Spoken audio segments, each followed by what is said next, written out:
നമസ്കാരം. 30 വയസ്സിന് ശേഷം പെട്ടെന്ന് ക്ഷീണം അനുഭവപ്പെടുക, വേഗം മൂഡ് ഓഫ് ആകുക, ചില ഭക്ഷണങ്ങളോട്, പ്രത്യേകിച്ച് മധുരം കലർന്ന ഭക്ഷണങ്ങളോടുള്ള ഒരു അമിതമായ ആഗ്രഹം, അതുപോലെ വല്ലാതെ വെയിറ്റ് കൂടി വരുന്നു. ഇതൊക്കെ നിങ്ങൾ അനുഭവിക്കുന്നുണ്ടോ?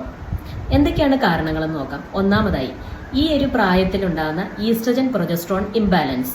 രണ്ടാമതായി, മെറ്റബോളിസം സ്ലോ ആകുന്നതും അതോടൊപ്പം തന്നെ ഇൻസുലിൻ റെസിസ്റ്റൻസും. മൂന്നാമതായി, ഈ ഒരു ഏജ് ഗ്രൂപ്പിലുള്ളവർ പൊതുവെ ഫാമിലിയും അതുപോലെ തന്നെ ജോലിയും കുഞ്ഞുങ്ങളും ഒക്കെ ആയിട്ട് ഒരുമിച്ച് കൊണ്ടുപോകുന്ന ആളുകളായിരിക്കും. സ്വാഭാവികമായിട്ടും സ്ട്രെസ്ഫുൾ ആയിട്ടൊരു ലൈഫ് ലീഡ് ചെയ്യുന്നതുകൊണ്ട് കോർട്ടിസോൾ അമിതമായി ഉണ്ടാവുകയും അതിന്റെ ഫലമായിട്ട് അമിതമായ വിശപ്പ്, അതുപോലെ തന്നെ ഷുഗറിനോടുള്ളൊരു ക്രേവിങ്, അതുപോലെ ഉറക്കക്കുറവ്, ഈ ഒരു ഭക്ഷണത്തോടുള്ള ക്രേവിംഗ് മൂലം വയറിന് ചുറ്റും കൊഴുപ്പടിഞ്ഞു കൂടുന്നതിനാൽ വയറ് ചാടുകയും അതുപോലെ വെയിറ്റ് ഇൻക്രീസ്ഡ് ആവുകയും ചെയ്യുന്നു. നാലാമതായി, തൈറോയ്ഡ് ഇംബാലൻസ്.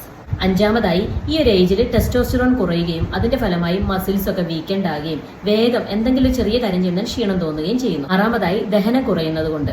ഈ സിറ്റുവേഷനെ എങ്ങനെ ഈസി ആയിട്ട് മറികടക്കാം? 4 കാര്യങ്ങൾ ശ്രദ്ധിക്കുക. ഒന്നാമതായി, റെഗുലർ ആയിട്ട് എക്സസൈസ് ചെയ്യുക. രണ്ടാമതായി, ഒരു ബാലൻസ്ഡ് ഡയറ്റ് ഫോളോ ചെയ്യാൻ ശ്രദ്ധിക്കുക.